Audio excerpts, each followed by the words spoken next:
There's a reoccurring narrative that is latched onto Starfield like static, one that claims that the writing just isn't deep, that it's generic, shallow, and uninspired. These are ambiguous criticisms, vague enough to sound serious, but rarely explained. And when they are explained, they often reveal something else entirely, that the person making the claim didn't actually engage with the material. The popular scapegoat is Emil Pagliarulo. This is the case because he's often chosen to engage with the community in a free and open manner, sharing his thoughts, answering questions, and being visible. Unfortunately, that's made him an easy target for people to twist his words out of context to suit whatever narrative they're pushing. So today, we're doing something different. We're not debating opinions, we're examining quests. Two to be exact: Lost and Found and Fallen Footsteps. Because here's the truth: there is depth in Starfield, but you have to dive.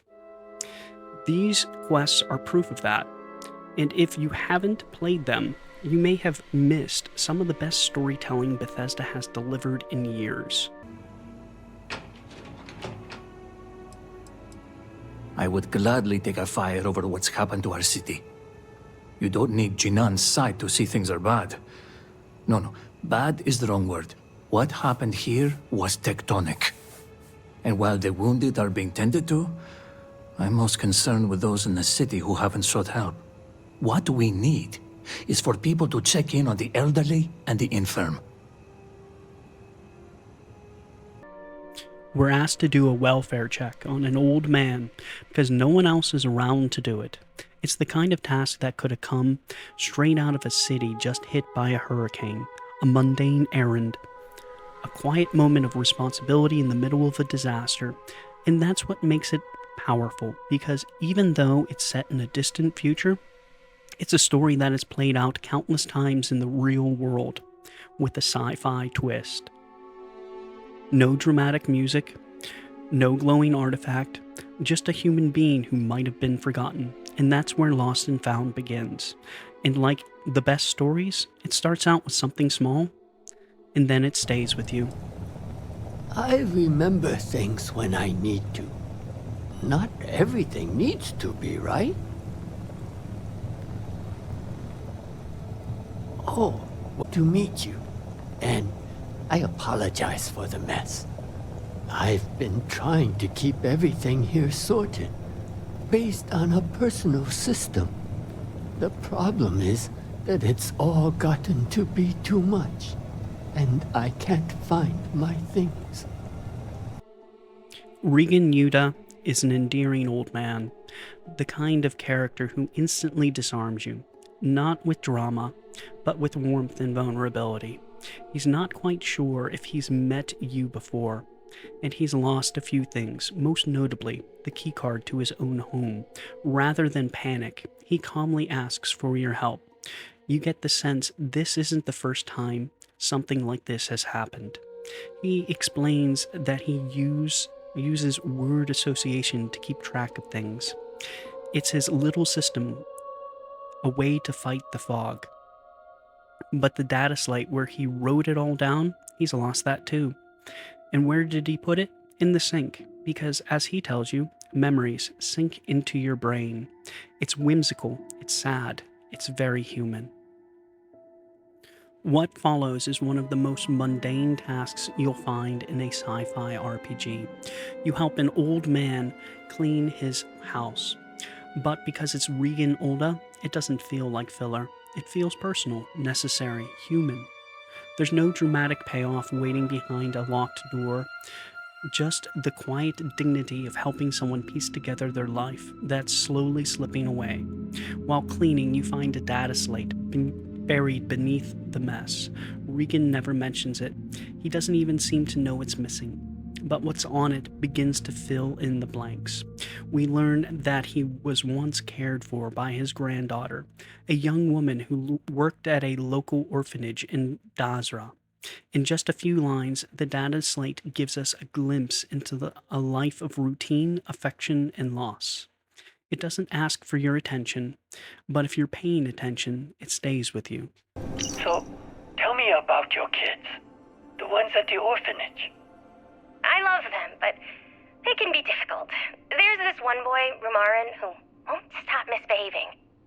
He sounds like a handful. I need about 10 more hands and a cargo ship for that one. I see. Careful, don't knock over the vase. Amid the clutter, you find something different, delicate, intentional, a music box. It's not just decorative. It's been programmed with a melody. Next to it, a data slate. The slate contains a recording, a conversation between Regan and his granddaughter. She sings a song into the music box, a personal tune meant just for him. When you pick up the music box, Regan asks you to bring it to him. He wants to hear it, to see if it helps him remember. And it does. The melody pulls something loose from the fog, a name, a place, a face. He remembers his granddaughter. He remembers that she was lost in the Dasra incident. It's a brief moment of clarity, and it cuts deep, not because the game tells you to care, but because the story earns it. You'll never guess what I found. It's a music box. Oh, that old thing? It probably doesn't even work anymore. Well, that's because you never sing to it. Pardon? You have to train this kind of box. You fill it with a song, and it will remember the melody and play it back to you. Oh, I don't know. Are you sure that's how it works? Lost, alone, amidst the dreams, whispers, a voice sings for our trapped world, unheard. That's a very catchy song. Hard to forget. Like an earworm. Worms in your ears would be hard to forget.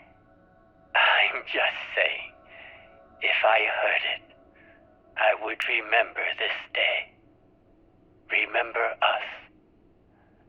So would you, I think. Well, I plan on sticking around for a while, but okay, deal. If something were to happen and we forget each other, we'll play this song to remember. Deal.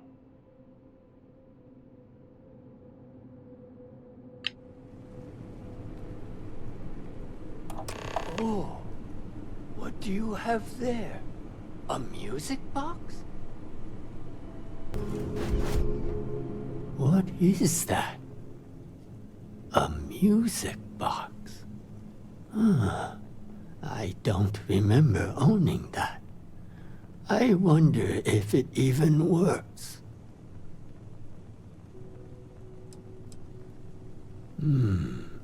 Good point. In a safe, for safekeeping, right? Maybe if I heard it play, I might recall something. Could you maybe give it a try?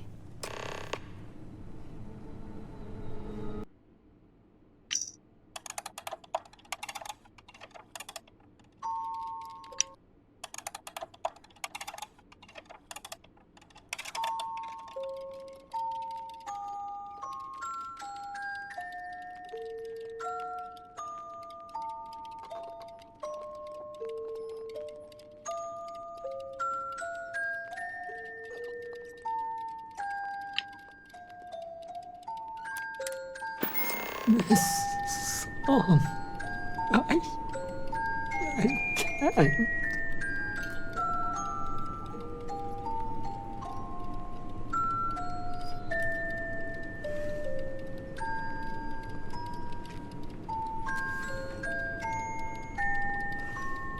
I remember now. This song. It's the one my granddaughter used to sing. She used to help me around the house, doing chores, tidying up, and then the accident happened. And I haven't seen her since. As we talk with Regan, this kind, aging man now grappling with the sudden return of a painful memory, we're given a quiet moment to ask the question that's been building beneath the surface. Is this why you stopped taking your medicine? And he tells us the truth. Yes, he stopped taking his medicine so he could forget. Not because he didn't care, but because remembering was too much. He chose fog over pain, silence over grief. In a game filled with galactic stakes and ancient artifacts, this may be the most human decision of all. Yes. And it's my choice. If you have mercy, let me live with it. Lost and Found is a masterpiece of storytelling. What begins as a seemingly mundane task, checking on a homebound resident, quickly reveals itself to be a quiet meditation on memory and the pain of loss. It works because Regan Yuda, he's not just an NPC. He's a fully realized character. His warmth, confusion, and vulnerability draw the player in emotionally. And the game rewards that engagement, not with loot, but with story. By exploring his space, we uncover data slates and small environmental details that slowly reveal a life shaped by grief and love. It's one of the most emotionally resonant quests in Starfield, and if you stopped paying attention too early, you would have missed it.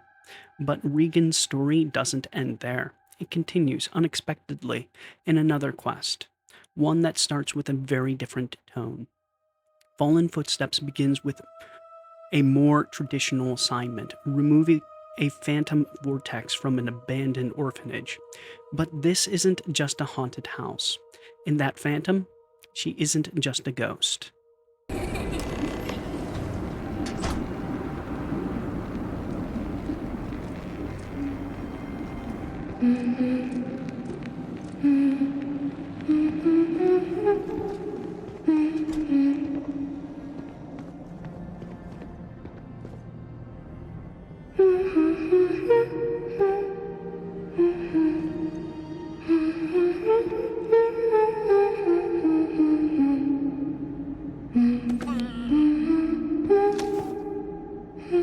Hi, Dan. That's singing. It has a familiar melody, but I can't seem to place it. Okay, children. Does anyone know who succeeded Jinan Varun to become the next speaker? I'll even give you a hint. He had 2 sons, Jandar and Jarek. Oh, I know! Yes, Rumaran. Who do you think it was, Jandar or Jarek? Neither. It was a giant groat named Forklebub. He came riding on the back of the great serpent and bit Jarek's head off. Well, that's not the worst answer you've given today. I'll consider that progress. In any case, lunch is over. Everyone take their bowls to the kitchen and clear the table. Fallen Footsteps is a masterpiece of environmental storytelling. To progress through the abandoned orphanage, the player is confronted with a series of puzzles. But these aren't arbitrary locks. They're memory gates. Each one forces the player to explore, observe, and uncover the history of this place. Clues are hidden in data slates left behind by those who once lived and worked here. Through them, we see life before the Dazra incident, normalcy, routine, even joy, now preserved in text and ruin. The slates were written from the perspective of Iris Yuda, Regan's granddaughter, and from the children she cared for. These voices from the past build a picture of who she was, kind, nurturing, and hopeful, and they quietly expand the grief we felt in Lost and Found. As you move deeper into the orphanage, you're haunted, not just by the silence, but by sound. The faint singing of a woman, laughter of children in empty rooms, echoes of a tragedy that still lingers in the walls. It's not just spooky ambiance, it's a grim reminder of the lives lost here, of what Dazra used to be, and what it failed to protect.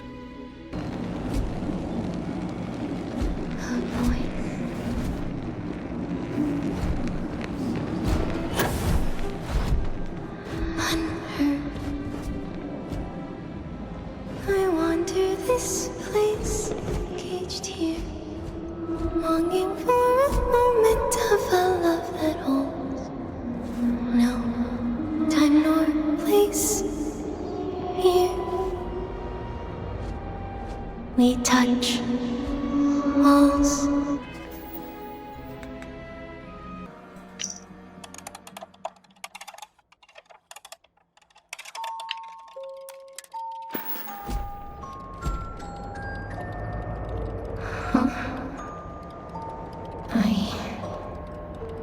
That song. I know it. I hear music. So lost. Where am I? Is that a voice? I feel it. Present. Here. Was wandering the road, swerving under my feet. I hear a song. I thought I know it. Melody, faint, followed, chased it, brought me here.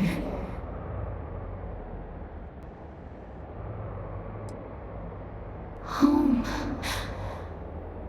I can find it. I can see it now. The way back.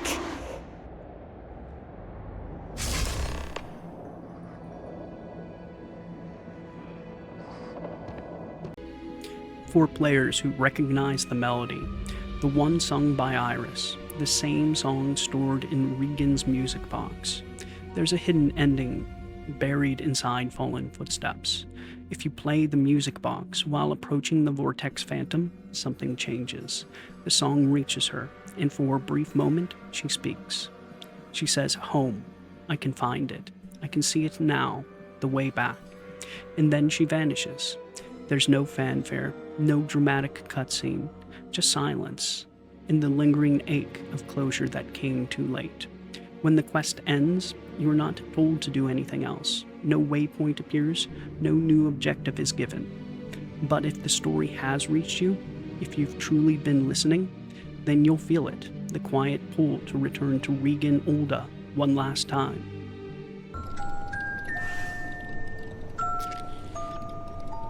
I heard my granddaughter singing the other day. It was faint, but it was definitely her. Does this mean she's still alive?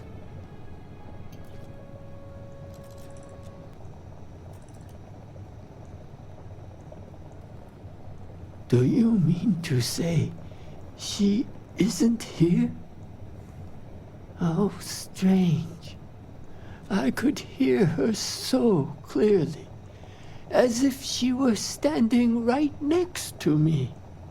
But if she is alive, that is more hope than I had before.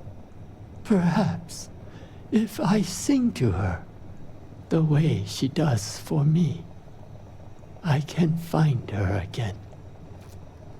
Hi, Dan. What do you need? These two quests, Lost and Found and Fallen Footsteps, are quiet stories. No dramatic cutscenes, no universe-shaking revelations, but they linger. They speak to memory, to grief, and to the kind of loss that doesn't announce itself with spectacle, but stays with you for years. I lost my sister a few months ago suddenly, and I watched my aging father bury his daughter. The emotional pain in this quest wasn't a metaphor, it was real. Seeing Regan Yuda, confused and alone, holding on to whatever fragments of his granddaughter he can remember, it broke something in me. And then, to find Iris trapped between worlds, still singing the song she left behind, it didn't feel like a ghost story. It felt like closure that came too late. That's what Starfield gets right in these moments. The story doesn't chase you, it waits for you to care. And if you do, if you really dive in, you'll start to notice things most players miss. Like the Chosen Groat. a 3-volume children's book, hidden throughout the orphanage. On the surface, it's just a quirky collectible, but its structure and symbolism hint at something more. And that brings us to one final theory, one that ties this quiet personal story to the grand cosmic mystery at the heart of Starfield. The Chosen Groat is a 3-volume children's story scattered throughout Dazra's orphanage. It tells the tale of a curious little groat who ventures out into the world, follows the path forward, and ultimately becomes the eternal meal of the Great Serpent. At first glance, it's just a whimsical fable, but if you engage deeply with Starfield's lore and treat the book seriously, it becomes a chilling allegory for the unity in Gian Varun's Great Serpent myth. The Groat represents the Starborn. The brush is the veil of reality separating ordinary life from the infinite multiverse. The path forward represents the soul stepping onto the path of the unity. And the Great Serpent's reward? To make the Chosen Groat its meal for all eternity, consumed forever. It's the perfect metaphor for the Starborn, endlessly consumed by the unity, being reborn in another universe, and forever compelled to seek the unity again, a cycle without end. This chilling allegory raises one unavoidable question. Did Gian Varun experience the unity on that fateful grav jump and mythologize it into the Great Serpent? This 3-volume children's book quietly reframes the entire Starfield narrative. This is what true depth in storytelling looks like. The kind of depth that waits for those willing to dive beneath the surface. In these 2 quests, we find depth that sinks to the bottom of the ocean. From the very start of Lost and Found, we are told that there's no one left to check on the homebound. Just one quiet line that speaks volumes about the collapse of Dazra. Then we meet Regan Yuda, a man living with grief too heavy to bear. We piece together his story, not through exposition, but through his clutter and his memories. And eventually, a music box. We follow his trail to the orphanage, where we hear his granddaughter's song echoing through the ruins. And if we pay close enough attention, we unlock a hidden ending, one final act of release. We return to Regan to offer him closure, a truth that brings peace. And for most players, that's where the story ends. But for those who went deeper, who searched the orphanage and found the Chosen Groat and treated it seriously, that single item transforms the entire narrative of Starfield. It reframes the Varun faith, the unity, and the player's role in the galaxy. That's not shallow. That's not vague. That's storytelling with layers. So now that we've established what depth actually looks like, let's take a look at what other people mean when they say Starfield doesn't have any. Basically, there were only a handful of planets with life.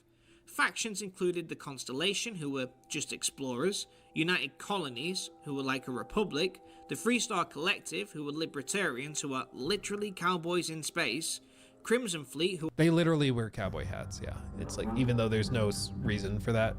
And it's like, in New Vegas, there's reasons, narratively, for the kings to look like Elvis. Like, it's established in the world, it makes sense within that. Or for the people in Good Springs to dress and act the way that they do. They're Brahmin farmers, like that's just what they do. Or for Caesar's Legion to dress and act the way that they do. They live that way, everything follows from it. But in this, it's like literally it's just, oh no, they're in space, flying spaceships, but we're gonna have them wear cowboy hats and they all have southern accents for some reason. I'm your Huckleberry. Well, Luke Stevens. You look like somebody just walked over your grave, but I beg to differ on Aquila. If you walk to the center of Aquila, you'll see a statue. That's Solomon Coe, the man who founded this town. An astrophysicist, yes, but one who carried Wyoming's culture with him. Fiercely libertarian, gun-loving, frontier-minded. That's the DNA of this city. Now take a left and head down the road. You'll find the Coe Heritage Museum. Inside the story of Aquila is laid out in detail. How Co's ideals of freedom and self-reliance built this place from nothing. These videos scapegoating Emil often lean on the same lazy, ambiguous criticisms. They sling cliche words and phrases at the writing, phoning it in, no depth, shallow, boring, no soul, uninspired. And almost never do they explain why. When they do try to elaborate, it's usually a perceived plot hole. But here's the thing, I could make a 3-hour video pointing out all the plot holes in The Lord of the Rings, and I still think Tolkien was the greatest author of the 20th century. A story can have inconsistencies and still be masterful. The bigger issue is that this kind of vague criticism is destructive. It doesn't help creators improve. Telling someone, I thought this story lacked soul, doesn't explain anything. It gives no insight into why the story didn't connect for you. And when enough of these hollow critiques pile up, it doesn't just damage the game, it harms people who pour their hearts into making it. In that very same video, Luke Stevens said that 50% of viewers stop watching by the halfway point, and that YouTubers shouldn't just stop talking because of that. He's correct, but I think there's a better approach. I should do what Bethesda does for players who truly engage with their worlds. Reward them. So if you're still here, deeply engaging with my content, here's your reward. Emil Pagliarulo didn't write Lost and Found or Fallen Footsteps. They were written by Kris Takahashi, the same Kris Takahashi who created interesting NPCs for Skyrim and many of your favorite Fallout mods. He started as a modder and is now crafting some of the best Starfield narratives. I'm sure plenty of viewers who assumed Emil wrote all of Shattered Space already checked out and dismissed these quests as bad. But for those of you who stayed, you now know the truth. The heart of these quests come from a storyteller who's been crafting narratives for over a decade.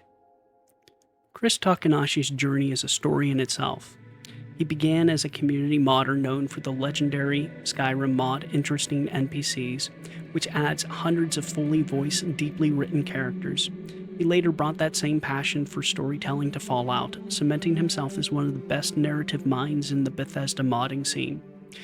In Starfield, Kris carried that same creativity into official quests like Lost and Found, Fallen Footsteps, and Escape, each one showcasing different strengths. Lost and Found tugs at your heart with memory and grief.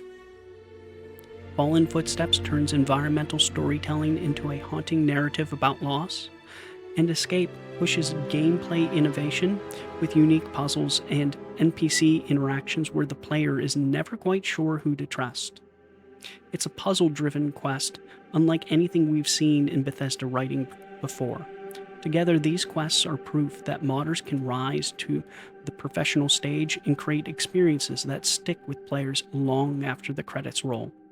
They are the most emotionally powerful quests Bethesda has made in years, and they challenge the shallow narrative that Starfield has no depth. So before the next wave of Emil bad videos hits your feed, think about the people who craft these moments, like Kris Takahashi, modder turned storyteller whose work rewards players who truly engage, because, as we've seen, there is depth if you dive. This Emil narrative has existed ever since he made the decision to kill the player at the end of Fallout 3. It pops up every couple of years like clockwork, fueled by the same recycled outrage. Last year, a YouTuber named Evan Knows Best completely debunked all the manipulative tactics used to prop up this narrative. These attacks only work when context is stripped away from Emil's words.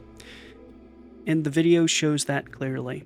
I'll link the video in the description and the pinned comment because it's worth a watch if you want to understand the bigger picture. But Evan's video didn't cover what happened after Shattered Space launched, and I'm willing to bet you've never actually seen the tweet Emil was responding to, or his full response. So let's look at what really happened, because when you see the full context, it's a lot harder to justify the pitchforks. Here's the part the Emil narrative never shows you, the full context of the tweet that got him chased off the internet. Let's walk through the timeline. September 30th, Shattered Space launches. October 2nd, Emil tweets out a marketing interview Bethesda had lined up for launch, an interview recorded before release. October 8th, nearly a week later, after the internet whipped itself into a frenzy with bad faith criticism, a user finally replies to Emil's tweet, admitting they still hadn't played the DLC. And here's the kicker. The single exchange became the foundation of the Emil is arrogant narrative. What Emil actually did was courteously defend his team. The same team that includes Kris Takahashi, the modder behind interesting NPCs, and the author of some of Bethesda's most emotionally powerful quests in years, Lost and Found, Fallen Footsteps, and the unique puzzle quest Escape. He wasn't being dismissive. He was standing up for his people. He reminded the fan that he loves games, he loves Bethesda games, and that the team poured their hearts into Shattered Space. But that context, it didn't matter. It got clipped, it got twisted, and to this very day, YouTubers and Twitter accounts are still sharing this moment stripped of context to fuel a narrative that was never true to begin with. Writing in Bethesda games is a collaborative effort, with the bulk of the storytelling done by the quest designers and shaped by the lead quest designer.